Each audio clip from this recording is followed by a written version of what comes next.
Madame, Monsieur, bonjour. On commence ce flash économique avec la grosse actualité économique de cette semaine. C'est le feu vert de la commission interministérielle pour le plan d'investissement prévu dans le cadre de la loi de finances 2015.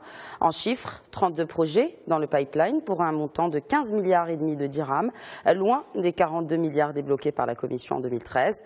Et avec cette nouvelle stratégie, ce ne sont pas moins de 4000 emplois à la clé. L'industrie vient en tête du budget alloué à ces investissements dans le sillage de la politique nationale de développement industriel. Et pour rester justement dans le secteur de l'industrie, selon une enquête de Banque Al-Maghreb, nos industriels ont le moral au beau fixe. Pour le prochain trimestre, ils anticiperaient une amélioration des ventes dans l'ensemble des branches, sauf pour l'électrique et l'électronique où les entreprises prévoient un repli.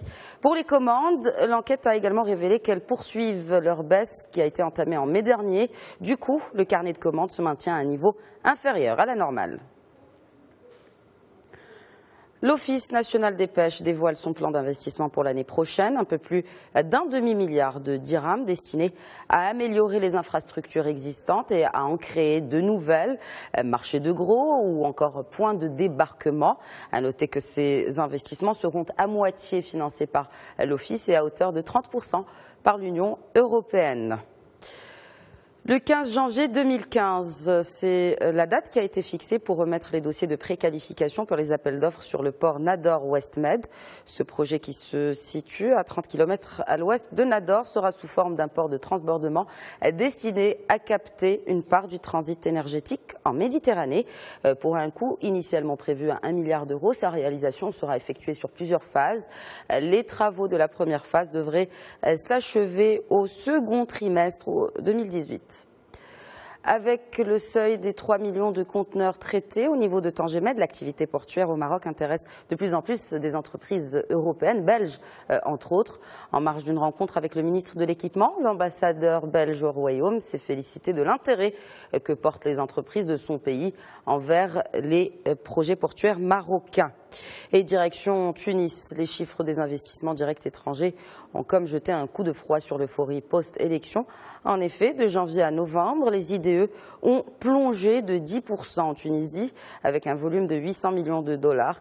La plus grosse part a été traitée sur les investissements en énergie, suivi des services et de l'industrie.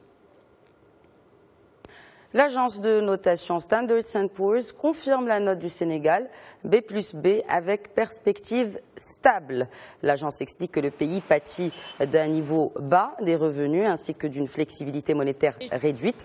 Mais Standard & Poor's considère que les institutions sénégalaises restent relativement solides par rapport à leurs voisines ouest-africaines.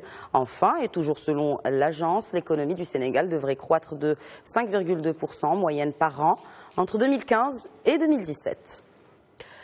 En France, une nouvelle claque pour finir l'année. C'est comme ça que la presse française a commenté les nouveaux chiffres du chômage pour le mois de novembre.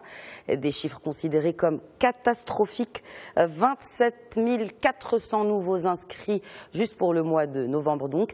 Et pour les seniors, le constat est sombre avec une hausse d'1%. Les chômeurs de longue durée sont toujours plus nombreux.